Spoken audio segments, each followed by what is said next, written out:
Some of you found out that on Slido there's a question section where you can put in your questions to the fabulous people who's up here. I forgot to mention, but some of you were clever enough to find out. I like the fact that the question that got most likes is "This is a test." But still, maybe we could do that better. But still, Camilla asked you, Mark, a very good question that I want to pass on. Namely this: if computers can produce a creative product through machine synthesis, where does this leave humans? Where would you like it to leave humans? I mean, we're just scratching at... We don't understand how human creativity works. We don't understand how human brains work particularly well. Machine intelligences are useful ways for us to kind of look at these things and look at kind of how, as in that, showing that last example, which is part of the work by the Magenta team in research and machine intelligence with some independent coders. It's really looking at kind of how we get into creative feedback loops with ourselves and with machines. So I wouldn't ever, again, we get into these conversations about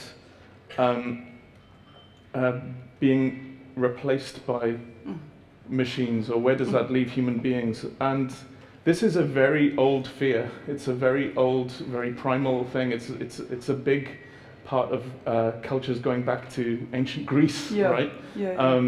And the story of Pygmalion and the story of the golem and all of these sorts of we and Frankenstein are these sorts of narratives about kind of we create something and then it supplants or replaces us.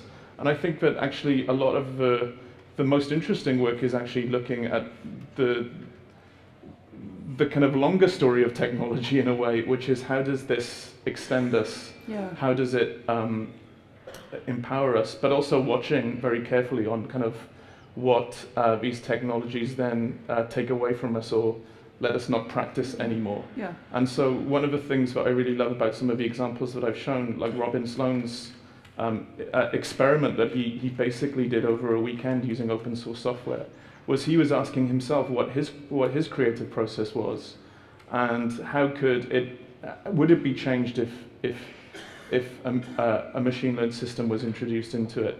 And he found out that some things worked and some things didn't. I think as we've introduced any technology into creativity, things have changed. I'm so old that I remember desktop publishing, right? So me too. and so I remember how that changed lots of things about the craft of making print, but it also kind of then sort of made for a rebirth in typography and a rebirth of kind of artisanal letterpress and all sorts of other things. So I think so these things are often, I think more often than not, these things become an and story rather than an or story.